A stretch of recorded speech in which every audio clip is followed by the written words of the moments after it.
हे आप जमोरी जोमनी हालो, अरे हालो रे संतो देव रे। जय बोला बोले सत्य गुरुदेव की।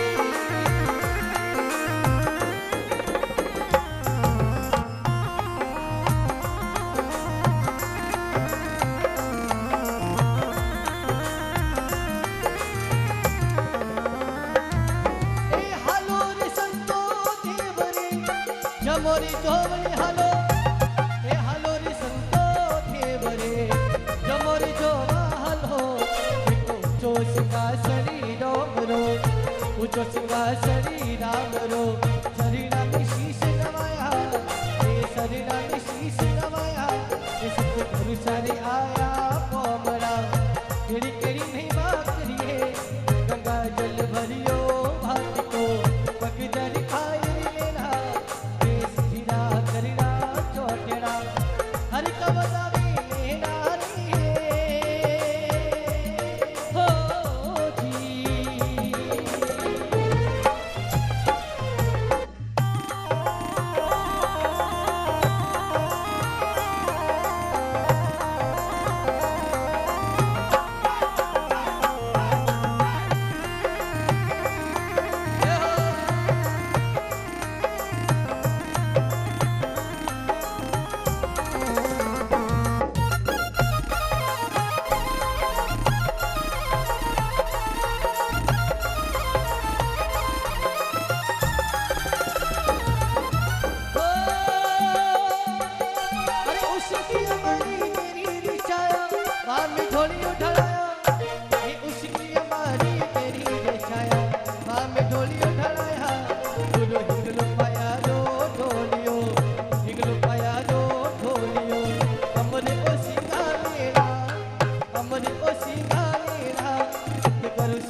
सोन कुंडी ओजड़ी, सोन कुंडी ओजड़ी।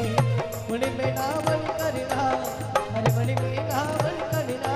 सतगुरु सारे आया पोमड़ा, मेरी केरी महिमा करिए। गंगा जल भरियो भात को, पगदर पाई लेना। देश दीदार करना छोटड़ा, हरि का बतावे नारी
थारू सारे आया कोमड़ा केड़ी महिमा करिए गंगा जल भरियो भात को भगदन पाए लीला ये शरीरा ने करला चौटेड़ा हर का बजावी लेरा रे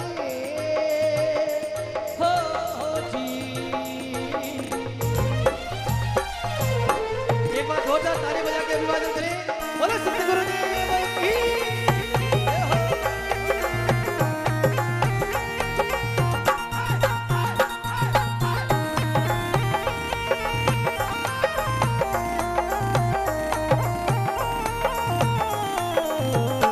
गुरुदेव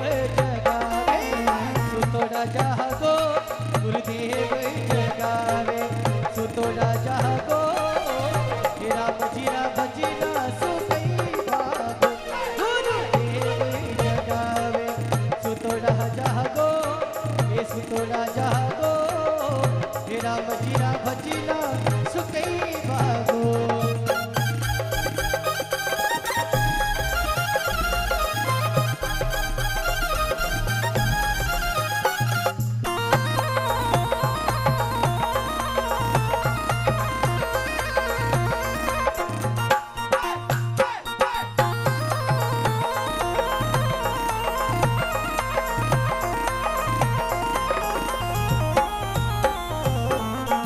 गुरुदेव जगावे सुतोड़ा जागो गुरुदेव जगावे सुतोड़ा जागो राम जीरा भजना सुखी भागो गुरुदेव जगावे सुतोड़ा जागो ये सुतोड़ा जागो राम जीरा भजना सुखी भागो।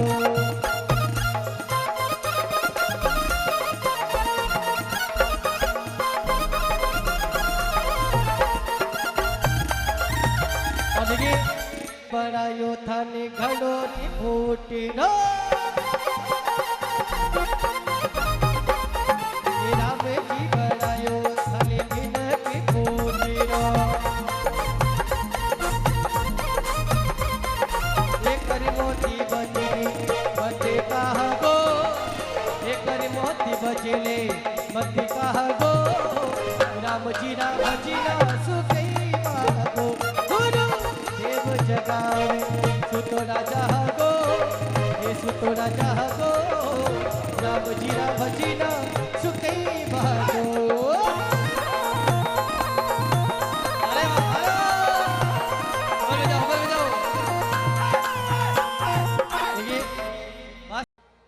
कौम में पा उलझोना छदर वजह कोई नहीं।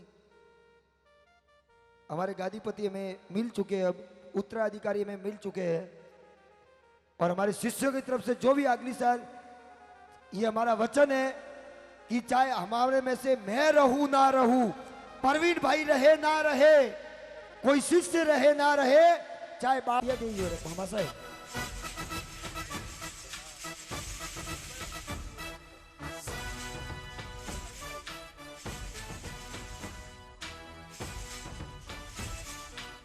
वंत हाई ले गयो थोड़ा ये क्या वन जोड़ जी चल मन को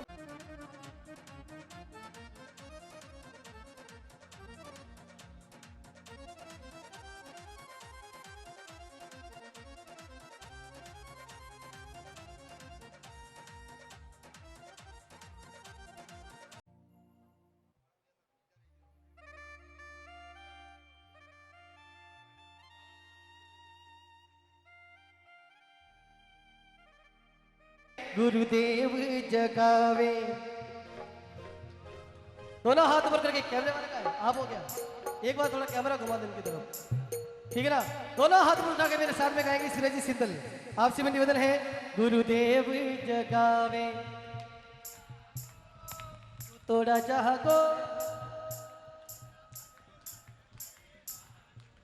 मारा राम जीरा भजना सु हे मारा राम जीरा भजना सु। देखिए पीछे जो भी खड़े हैं उससे मेरा निवेदन एक बार दोनों हाथ ऊपर करके मेरे साथ में बोले ये गुरुदेव का दरबार है। एक बार दोनों हाथ ऊपर करके जय घोष बोले सत्य भोजाराम जी महाराज की गुरुदेव जगावे पंटू करके संकल्प होकर ये डिसीजन हमें लेना है और इस बात का हमें फैसला करना है। लगभग वापसी 1 साल से हमारा ये डिसीजन चल रहा है कि किसको क्या करे, किसको क्या करे, किसको क्या करे। लेकिन रात को हमने फिर लास्ट में अंतिम बैठ के अंतिम निर्णय बावसी के चरणों में, बावसी के हुक्म से और लगभग इनके पूरे परिवार को पूछकर, काफी शिष्यों को भी पूछ कर के भाई आप लोग क्या चाहते हो, हमने अपना एक वोकेन का फोटो में वे आवे वे ठापारा वाला के भाई इन्हें मॉल करनो हाले रही हो जीकन 4 पहुंचने में मार्केट में स्टूडेंट वही ठापा रही कि भाई मनुक का चाह रही है। इच्छा सब गुरु महाराज की ही चलेगी, लेकिन सभी भाविकों की इच्छा से बावसी ने हमें रात को जैसी बात बताई, क्या पता कल का भरोसा नहीं है, लेकिन ये गुरु पूर्णिमा हर साल ऐसे ही मनानी है हमें और हम सबको मिलकर मनानी है। जैसे आते हो वैसे ही आना है। गुरु महाराज का दरबार हमेशा ये ऐसे ही आपको खुला हुआ मिलेगा। और देखो जो सेवा जो भोग दिया में वो तो मलबूत जो है। इसलिए बावसी ने जो रात को मैं निर्णय दिया है उस बात की घोषणा करते हुए आगे मैं माइक फिर बावसी को देंगे। हम एक बार किसकी घोषणा कर दे आप और बावसी से आज्ञा ले लें। बिल्कुल, जैसी बाबूजी की आज्ञा अनुमति है और जैसा मुझे आदेश मिला है बाबूजी का, मैं आपके सामने वो नाम घोषित कर रहा हूँ। और देखिए कुछ परंपराएं होती है उनको भी निभाना होता है। देखो परिवार में सबसे मोटो बेटो में पढ़नो पहला आके वे, तो बाबूजी ने ये फैसला किया है कि आज जो माला है, आज जो चादर है, इनके बड़े पुत्र गोपाल जी मोरेसा को देने का फैसला किया है। और ऐसा नहीं है कि सारा कार्यभार इनके कंधों पर है, हम सब की इनके जितने की जितनी जिम्मेदारी है, क्योंकि हम सब गुरु भाई है। हम सभी लोग जितना इनका यहाँ फर्ज है, गुरु गोपाल जी का नाम लिया है, लेकिन काम हम सबका है, इनका अकेले का कोई काम नहीं है। बस ये यहाँ हमको इस गादी को संभाले रखेंगे, लेकिन इस गादी को अमर रखना है, इसका नाम रोशन करना है, वो अपना काम है, हम सबकी जिम्मेदारी है। और इसी के साथ में गोपाल जी के साथ में इनके आप सहयोग में कहो, चाहे गादी के सेवक कहो, चाहे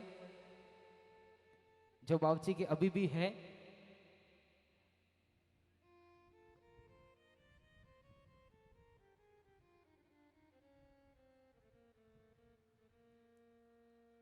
बाबूजी आपके मुख से ये नाम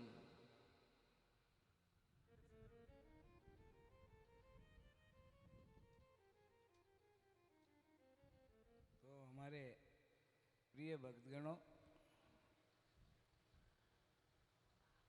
बड़ी सोचने की बात है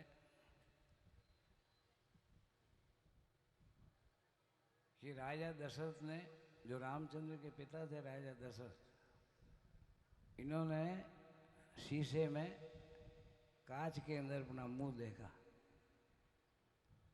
तो उनको सफेद बाल नजर आए सिर पर।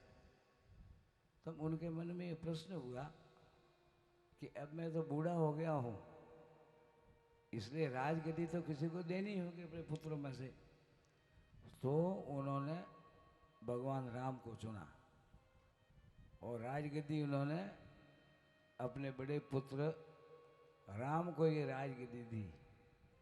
तो मेरे मन में ये विचार आया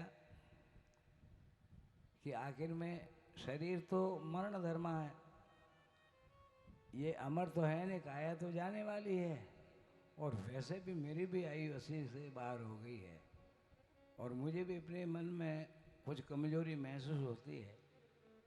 इसलिए मैंने ये सोचा कि अभी से ही आपके सानिध्य में, आपके सामने ही मैं भी ये चादर किसी न किसी को ओढ़ा करके इससे मैं मुक्त हो जाऊं।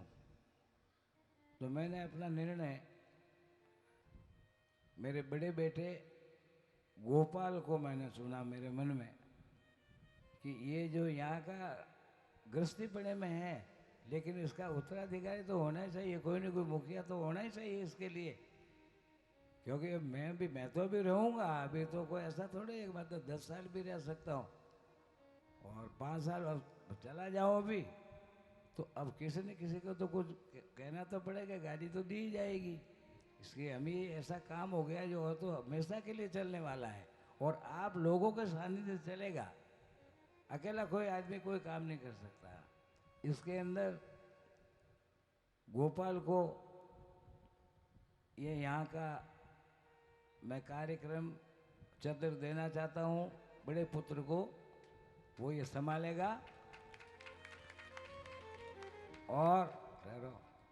और उसके साथ में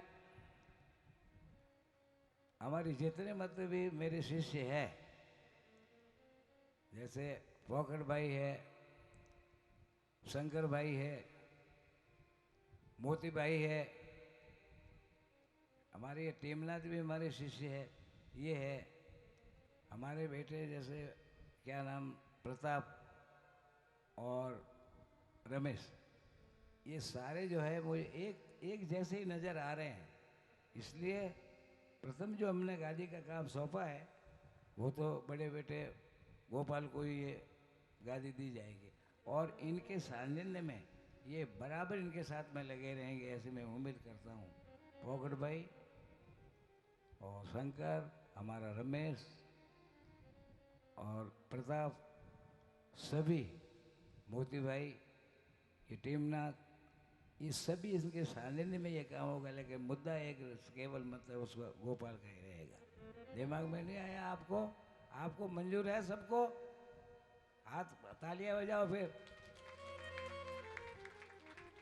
क्योंकि मैं तो अभी हूँ जाने वाला, थोड़े पर आखिर में जाना तो पड़ेगा। तो मैं इसी समय इसका डिसीजन ले लेता हूँ कि किसको ये यहाँ का दे दिया। अभी कोई इसको देने का मतलब ये कि मेरे बाद में इसकी बारी आएगी। और शंकर भाई, अभी क्या कहना, ये तो चादर के लिए तो ये तो चाहते ही नहीं है, लेकिन इन्होंने शंकर भाई, पोकट भाई, इन्होंने भी यहाँ बहुत सहयोग किया है। और धन्य तो हमारे ये ऊंजरा के भैरू भाई, कोजरा के प्रवीण भाई, इनका कितनी मतलब एक हमारे साथ में इसकी चेले हैं, लेकिन आत्मीयता बहुत ज़्यादा है, इनका उदार भाव है। तो इन्होंने भी कितना बीड़ा उठाया है, 2 बार उठा दिया। मुझे हज में रही हो कि शंकर भाई, पोकर, ये जितने हमारे शिष्य, हमारे प्रताप, हमारे ये रमेश, ये सारे ये मिल करके इसको चलाएंगे। लेकिन मुख्य गाली जो है वो तो किसको दी है? गोपाल को। नहीं समझे? बीजा हारे एना हाथी से के काम सभी करेंगे। तो आप लोगों का बड़ा आभार है और आप सारे ये जितने आए आप सारे हमारे शिष्य हो। तो मैंने ये बात खराब तो बोली नहीं। जैसे शंकर है, पोकट है, इन्होंने सबसे ज़्यादा खूब काम किया है, तो इनको भी मैं बहुत धन्यवाद देता हूँ कि इन्होंने निस्वार्थ भाव से ये सेवा की है। इतनी धूम धूम करना, ये इतना चाहते हैं कि गुरु महाराज का नाम ऊपर उठे, इसलिए बहुत इन्होंने इतना कठिन परिश्रम किया है कि जिसकी कोई कल्पना नहीं कर सकती। और लेकिन ये समझो कि इनको सबको चादर दी हुई है, गोपाल मुख्य रहेगा यहाँ का। और वैसे ही सभी शिष्य जो है ये लायक है, इसलिए ये गादी जो है मेरे बाद में गोपाल मुख्य गोपाल रहेगा और इनके सानिध्य में ये सब रहेंगे। और ये निश्चित है कि बराबर ये निभाएंगे और मुझे पूर्ण उम्मीद है कि तन मन से ये काम करेंगे। और हमारे इस गृहस्थाश्रम को भगवान राम का दरबार लगा हुआ है, इसलिए इसको ठेस नहीं पहुंचने देंगे और आगे सुचारू रूप से इसे चलाएंगे। बोलो राम कृष्ण भगवान की जय। ठीक आया आपको सब में दिमाग में? बजाओ ताली फिर। ठीक ठीक है, बराबर। गुरुदेव की जय हो। देखिए, ये बाबूजी का फैसला था, हमारे सर आंखों पर है। और जिनको भी ये कार्यभार सौंपा है बाबूजी के बाद में, हम इनसे ज़्यादा उम्मीद उनसे रखते हैं और सभी भक्त रखते हैं। और बाबूजी के परम सेवक अभी भी सेवा कर रहे हैं। वो उनकी सेवा हमें ऐसे ही मिलती रहे। हम ये चाहते हैं।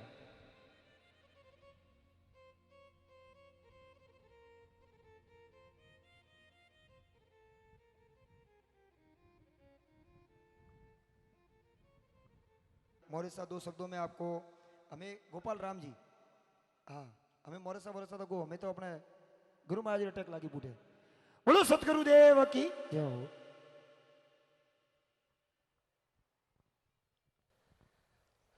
आज मैंने गुरु महाराज और परिवार में सबसे बड़ा दीकरो हूँ, जो को आज सब भक्तों तक है, गुरु भक्तों तक है। मैंने गादीपति कोशिश की तो ये बाप से है जटाऊंगी तो हमारा कोई बरन नहीं है, न वरना पूछिए हमारा कोई बरन नहीं रहे दोस्ती, क्योंकि हमारा परिवार मारे बाप सीरा भक्त जो कोई है वह हमेशा हमारा हाथ इस रही और मने पूरा विश्वास है। क्यों के राम जी रो दरबार बापसी थोड़े भक्तों रे भरोसे मने हाथी लेने हलवा हारू दे रिया है। आने वास्ते जो भी शिष्य है बापसी रा वही शिष्य सो आपस में गुरु भाई हो, आप सबने पूरा सहयोग करना है न कटे सुख वेते हुए थोड़े घणे तो आप गुरु भाई हो थोड़ो घणो मने इशारा करने बता रहे को वो तो बापसी रो दीकरा आती आती शिष्य हूँ जनती वरे कोई गलती भी जीवे तो बापसी रे चरणों मने माफ कर जियो। एक बार हमारे उत्तराधिकारी गोपाल जी परमार, गोपाल जी मोहरसा के लिए जोरदार ताली से वंदना करे। और आज अपना उत्तराधिकारी मलियो मतलब सब मलियो, और हम 5-6 भाइयों ने जो मिलके इनको संपूर्ण ये चद्दर भेंट किया, हार ही भक्तों ने हाथ ही मलिन की दे। और वापसी का अगली साल का जो निर्णय है वो सब भगत आज उत्तराधिकारी तो वो हाथ ही रेवारू एक आधा आदमी भरे पे डाके हो, हार ही हाथी सो, हार ही हाथी सो। और सदा हम आपके साथ में ही हैं। बस जो बावसी रो पेड़ी है आप पेड़ी डगवा दीजियो मती मैंने खोड़ियारी धार माता हालजियो और मैंने गादी ने तब धारी भरे बनावजियो और गुरु महाराज को नाम उज्जवल कर जो, क्योंकि हमारे शिष्यों को इससे ज्यादा गुरु महाराज से कुछ नहीं चाहिए। हमको सिर्फ इतनी ही आस है कि हमारे गुरु महाराज का जो नाम है वो चारों खूंट में अमर होना चाहिए और चारों खूंट में उनका डंका बनना चाहिए। इससे ज्यादा आपके ये भगत आपसे कोई आशा नहीं करते। आप सिर्फ इस घर को, इस दरबार को संभालो, बाकी की जो व्यवस्था है हम आपके तरफ कभी भाड़ पड़ने नहीं देंगे, चाहे हम कैसे भी करें, लेकिन हम सारी व्यवस्था संभालते रहेंगे। बोलो सतगुरुदेव की। शंकर भाई, पॉकेट भाई, भेड़ जी, प्रवीण, टीमनाथ जी और हमारे ये ड्राइवर साहब,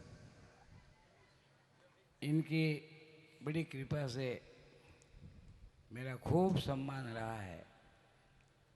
मैंने जहाँ तक मुझसे हुआ मैंने अपने सभी शिष्यों को ज्ञान की बातें बताई। जो मेरे पास आया वो ज्ञान के अंदर थक करके ही आगे लौटा है। क्यों? जितनी मैंने शिष्यों ने मेरी सेवा की है, मैंने उनसे डबल मेहनत करके हमारे शिष्यों को ज्ञान, भक्ति और वैराग प्रदान किया है। वाकई भक्ति जो है वो सराहनीय है। शरणागति सबसे बड़ी वस्तु है। लेकिन संतों का क्या मतलब होता है, संत कहते किसे, वो आज तक कभी किसी ने सोचा नहीं। कैसे कि संत जो है, देखो भैया ध्यान दो, कैसे कि जैसे कोई तीर्थ यात्रा हम जाते हैं तो या तो हम पैदल चल कर जाते या किसी साधन से तीर्थ यात्रा करने के लिए हम जाते हैं। लेकिन तीर्थ कभी भी चल करके हमारे पास में नहीं आता, वो तो वहीं बैठा हुआ है। तो फिर वास्तव में तीर्थ क्या वस्तु क्या है? कहीं पर ही आप तीर्थ करने जाओ, हरिद्वार जाओ, काशी जाओ, कैलाश जाओ, कहीं पर भी आप जाते हैं तो तीर्थ कभी भी चल करके हमारे पास नहीं आता। हमें स्वयं चल करके मतलब तीर्थ की ओर जाना पड़ता है। लेकिन संत जो है, तुलसीदास जी महाराज फरमाते हैं, मुद मंगलमय संत समाजो, जिमि जंगम जिम तीर्थ राजू, राम भक्ति सुरसरी तय धारा, सरसे ब्रह्म विचार पचारा।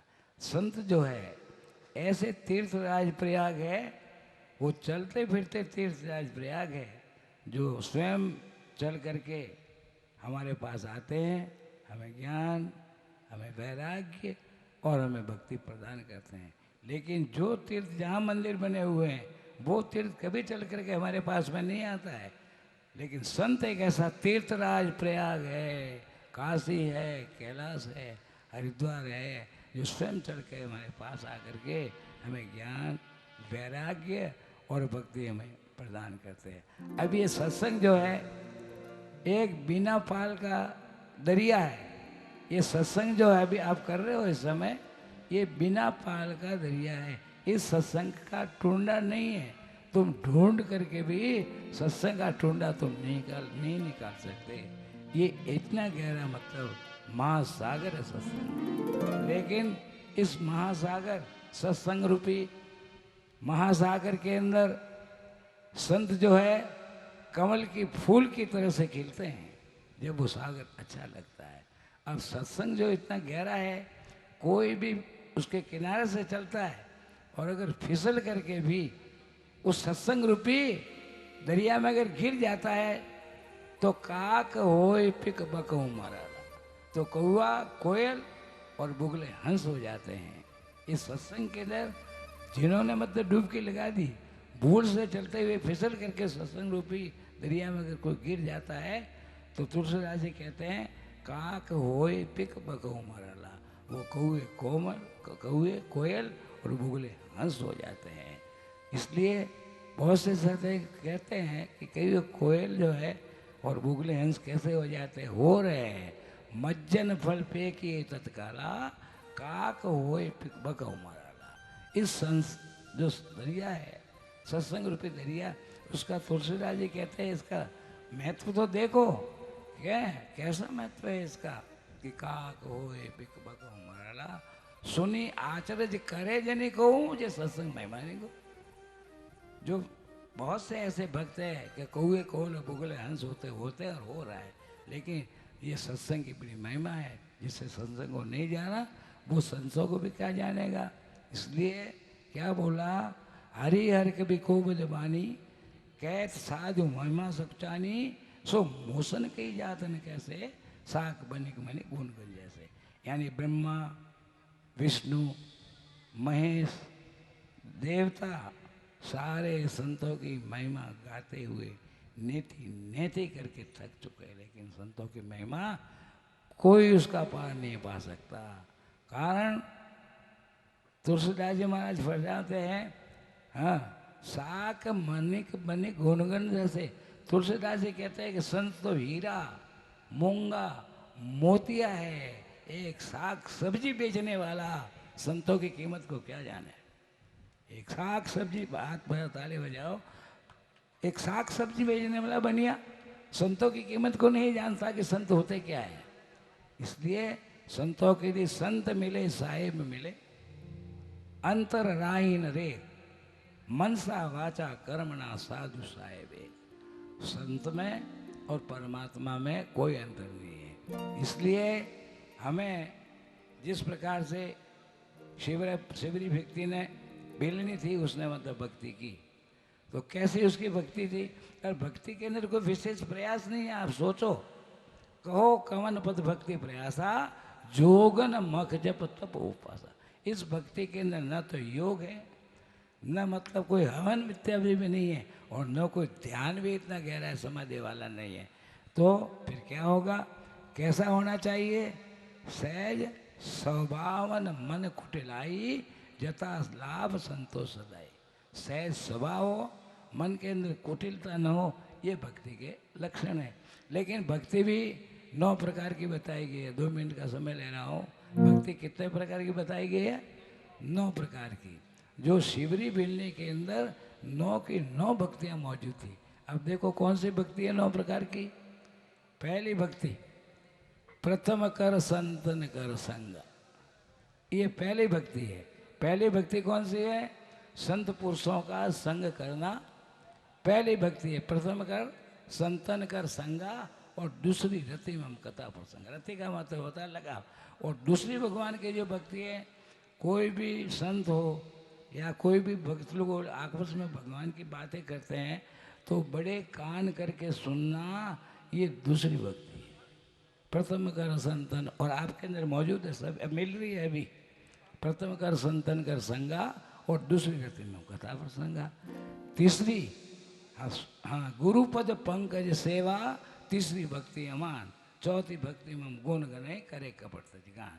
तीसरी जो भक्ति है वो गुरु महाराज के चरणों का ध्यान करना, तीसरी भक्ति है। और चौथी भक्ति जो है, भगवान के नाम का गुणगान करें, राग द्वेष से रहित होकर के एकाग्र मन से प्रीति रखते हुए प्रभु का सिमरन करें, प्रभु का रूप ध्यान नाम का सिमरन करें।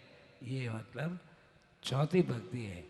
पंचमी, मंत्र जाप मम दृढ़ विश्वासा, पंचम भक्ति सुवेद प्रकाशा। तुलसीदास जी कहते हैं ये शिवरी भिलनी में 9 की 9 मौजूद थी। मंत्र जाप, गुरु महाराज को नामदान देते हैं कि ये नाम आपको रटना है, तो उसको बड़े हेत से बड़े प्रेम से उस नाम को रटना है। ये भक्ति है। पांचवी, मंत्र जाप मम दृढ़ विश्वासा, पंचम भक्ति सो वेद प्रकाशा। और छठी भक्ति, छठ संशील वीरति बहु कर्मा, निरत निरंतर सज्जन धर्मा। और छठी भक्ति जो है, बहुत सी बुरी बातों से अलग हट जाना, ये छठी भक्ति है। सुनो, सातवीं भक्ति मौसम, भगवान कह रहे हैं मौसम सब जग देखा, और मोह से अधिक संत कर लेगा।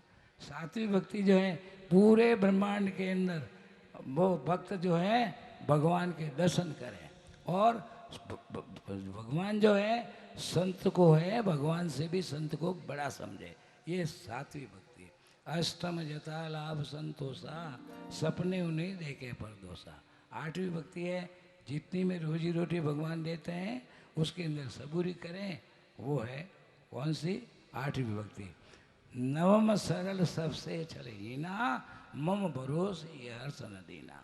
और नवी भक्ति है, छल कपट को छोड़ करके अपने आप को भक्त, अपने आप को इतना गरीब भी नहीं समझे और इतना ऊंचा भी नहीं समझे। ये है नवी भक्ति। अब भगवान कह रहे हैं शिवरी भिलनी को 9 जाके एक वो हुई, 9 में से एक मिल जाती है तो पार हो जाता है। 9 में से 9 जाके एक हो, नारी पुरुष अचराचर कोई, नारी हो स्त्री हो पुरुष हो, अगर 9 में से एक मिल जाती है तो उसका मतलब भाग्य खुल जाता है। लेकिन शिवरी भिलनी के अंदर ये 9 की 9 भक्ति मौजूद थी। धन्य हो शिवरी का। अब देखिए भैया, थोड़े समय ये बजाना बंद कर, और अब भगवान राम जब शिवरी के वहाँ पहुँचे, नवदा भक्ति सुनाई। अब भगवान आगे बढ़ने लगे तो शिवरी हाथ जोड़ के खड़ी होगी भगवान के आगे, बोले प्रभु आप दया कीजिए, मैं अपना शरीर छोड़ती हूँ और मेरा दाह संस्कार आप स्वयं करके जाइए। कितनी बड़ी बात है, दाह संस्कार आप स्वयं करके जाइए प्रभु। मैं तो अनपढ़ हूँ, कोई नहीं जानती, अब मेरी आयु बस 200 साल से अधिक हो गई है, मैं किसी योग्य नहीं हुए प्रभु, मैं अपना शरीर त्यागती हूँ और आप मेरा दाह संस्कार कीजिए। क्यों? जाको नाम मरत मुख आवा। ध्यान दो भैया, जिस परमात्मा का मरते समय राम ये शब्द मुंह से अगर निकलता है, जाको नाम मरत मुख आवा, अदम मुकत हो श्रुति गावा। ऐसा वेद शास्त्र कहते हैं कि मरते समय, शरीर छोड़ते समय जिन परमात्मा का नाम अगर मुँह से राम निकलता है तो उसका मोक्ष की स्थिति हो जाती है। तो शिवरी भिलनी में कहती है, जटायु कहता है, जटायु कह रहा है सोम लोचन गोचर आगे, वे भगवान मेरे नैनों के सामने खड़े हैं, मेरी आंखों के सामने खड़े हैं, राखो देह नाथ की खाएंगे। हे स्वामी मैं अपने शरीर को क्यों रखूं, क्योंकि आपका नाम मात्र लेने से मनुष्य संसार सागर से पार हो जाता है। तो साक्षात आए तो मेरे सामने खड़े हुए, इसलिए आपके चरणों में मैं अपने प्राण जो है आपके चरणों में विसर्जन करूंगी। और मेरे आपके जो है मोक्ष की भी मुझे इच्छा नहीं है, केवल आपकी शरणागति की इच्छा है। और शिवनी बिल्ली ने अपने शरीर को त्यागा और उनकी ज्योत भगवान के अंदर मिल गई और शिवनी बिल्ली मोक्ष को प्राप्त हो गई। इस प्रकार से गुरु महाराज जो कोई वचनों माता हाले, गुरु महाराज जो कोई बतावे वचन माता हाले तो वो पार है, वो पीछे कभी नहीं हो सकता। वो तो पार ही लगेगा अगर उसके वचनों पर चलता है, लेकिन सावधानी तो रखनी पड़ती है। इतना कह करके मैं सभी भक्तों का मान करते हुए यहाँ पर हमारे बैठे हुए टीमनाथ भोपा जी, आमली के टीमनाथ जी महाराज एवं मुड़वाड़िया के नरसिंह वीरों के भोपा जी वगैरह बैठे हैं, और हमारे सभी गायकों को बजाने वालों को धन्यवाद देते हुए शंकर, हमारे ये पोकट भाई, दूसरे हमारे ये प्रवीण, हमारे ओंदरा के और जो छोटू भाई और भैरजी, यहाँ ये सभी का क्या सभी भक्तगण, हमारे मोती भाई, इन सबको हम प्रणाम करते हुए मैं अपनी वाणी को विराम देता हूँ। और भगवान सदा इनकी भक्ति को बढ़ाया करें। बोलो सदगुरुदेव की जय हो।